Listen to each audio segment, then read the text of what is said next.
প্রিয় দর্শক, এল নিউজ অনলাইনে আপনাদের সাথে আছি আমি আসাদুজ্জামান সাজু। প্রিয় দর্শক, আপনাদেরকে জানিয়ে রাখি, বৈষম্য বিরোধী যে ছাত্র আন্দোলন, সেই ছাত্র আন্দোলনে আবু সাইদ সহ যারা শহীদ হয়েছেন তাদের স্মরণে লালমনিরহাটের হাতীবান্ধা উপজেলায় অবস্থিত ঐতিহ্যবাহী দইখোয়া আদর্শ কলেজের শিক্ষার্থী এবং শিক্ষকদের আয়োজনে একটি শোক র্যালি বের হয়েছে।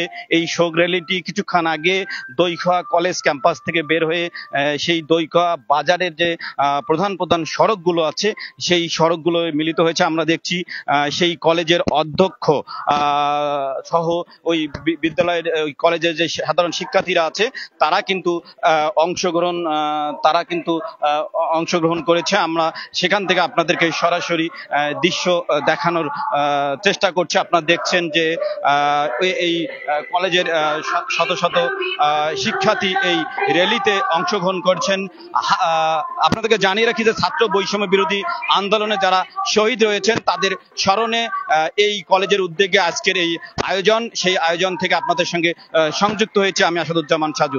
আজকে আপনাদের এই কলেজ থেকে এই শোক র্যালির মাধ্যমে জাতিকে বা ছাত্র জনতা বা বাংলাদেশের সাধারণ মানুষকে কি মেসেজ দিতে চাচ্ছেন?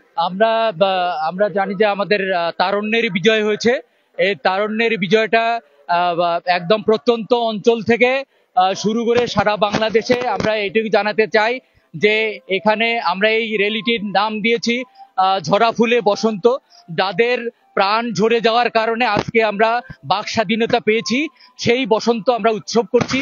আর আমাদের আর একটা ব্যানার আছে, সেটা হলো not violence, stop violence, stop conspiracy. আমরা জানি যে এই বিজয়টাকে নস্যাৎ করবার জন্য অনেকেই আগুন দিয়ে আনন্দ উপভোগ করবার চেষ্টা করছে, ধ্বংস করছে বাড়িঘর। আমরা এটা চাই না। আমরা কোনো যে ষড়যন্ত্র সাম্প্রদায়িকতা নষ্ট করে দেয়, সেই ষড়যন্ত্র আমরা চাই না। আমরা যে তারুণ্যের জয় হয়েছে, সেই তারুণ্যের জয়টা যেন বাংলাদেশের কাছে প্রত্যাশা কি? আমরা নতুন বাংলাদেশের প্রত্যাশা এইটু যে আমরা বাক স্বাধীনতার জন্য পাই, তারপরে দুর্নীতি মুক্ত, একটা শোষণ মুক্ত এবং সবার বৈষম্য যেন সব শ্রেণী পেশা থেকে বৈষম্য দূর হয়। এটি আমাদের। দর্শক, আমরা আরেকজনের সঙ্গে কথা বলবো। দইখোয়া কলেজের একজন শিক্ষক, লালমনিরহাট বলি যে উত্তর অঞ্চলের একজন পরিচিত মুখ, কবি, সাহিত্যিক, আবৃত্তিকার সালাম ভাই, যিনি গণমাধ্যম বান্ধব ব্যক্তিত্ব, তাকে আমরা দেখছি আজকে র্যালিতে। আপনার শোক র্যালি করছেন আজকে যে শহীদদের স্মরণে এই বাংলাদেশ, সেই বাংলাদেশে আপনাদের প্রত্যাশা কি? ধন্যবাদ আসাদুজ্জামান সাজু। তিনি মফস্বল সাংবাদিক হিসেবে তিনি যে প্রতারণা করেছেন, নিশ্চয়ই তাকে আমরা সাধুবাদ জানাই। যে হ্যাঁ, আজকে জেগে উঠেছে তরুণ, হয়েছে নতুন ভোর, এসেছে নতুন সরকার। আমরা প্রত্যাশা করি যে বৈষম্যগুলো ছিল, যে কারণে আন্দোলন, সেই কারণটা যেন আর বাংলাদেশে না থাকে, আমাদেরকে দেখতে না হয়। আমাদের তরুণ প্রজন্ম যেন কলম খাতা রেখে তারা যেন রাস্তায় বেরিয়ে আসতে না হয়। আর আগামী দিনে আমরা চাই একটি ভালো গণতান্ত্রিক বাংলাদেশ, দুর্নীতি মুক্ত বাংলাদেশ এবং একটি স্বাধীন বাংলাদেশ। ধন্যবাদ। প্রিয় দর্শক, আপনাদেরকে জানিয়ে রাখি যে বৈষম্য বিরোধী যে ছাত্র আন্দোলন হলো, যে ছাত্র আন্দোলনে একটি সরকারের পতন ঘটেছে।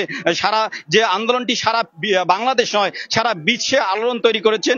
সেই আন্দোলনে যারা শহীদ হয়েছেন প্রায় 5 শতাধিক শহীদ, সেই শহীদদের স্মরণে লালমনিরহাটের হাতীবান্ধা উপজেলা অবস্থিত ঐতিহ্যবাহী দইখোয়া সেই আদর্শ কলেজের শিক্ষার্থীদের উদ্যোগে কিন্তু শোক র্যালি, যে শোক র্যালিটি দইখোয়া কলেজ ক্যাম্পাস থেকে বের হয়ে আমরা দেখছি যে দইখোয়ার সড়ক প্রদক্ষিণ করছেন। আমরা এখানে ছাত্র বৈষম্য বিরোধী আন্দোলনে করতে গিয়ে যে একজন মামলার আসামি হয়েছেন এবং শিক্ষক আলহাজ শামসের উদ্দিন উচ্চ বিদ্যালয়ের সহকারী শিক্ষক, তার কাছে আমরা জানতে চাবো যে এই যে নতুন বাংলাদেশকে আপনি কিভাবে চাচ্ছেন?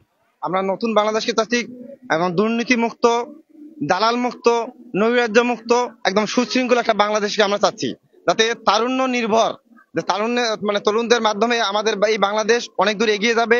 তরুণদের মাধ্যমে বিভিন্ন রকম পরিবর্তন, যাতে কোথাও কোনো প্রকার রাজনীতির প্রভাব না পড়ে, একদম সুষ্ঠু। প্রিয় দর্শক, আপনাদেরকে জানিয়ে রাখি যে এই পিছনটা দেখাও। আপনারা দেখছেন যে দইখোয়া কলেজের উদ্যোগে র্যালি বের হয়েছে।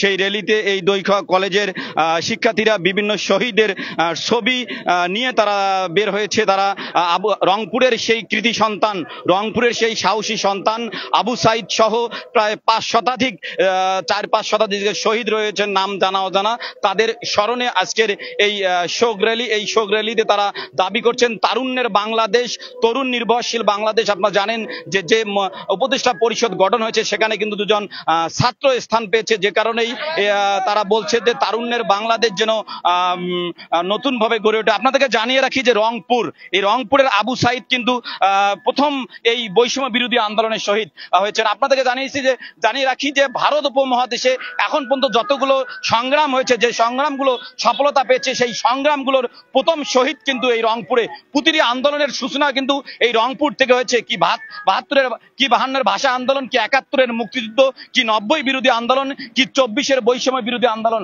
আমরা সেখান থেকে আপনাদের সঙ্গে সরাসরি সংযুক্ত হয়েছি।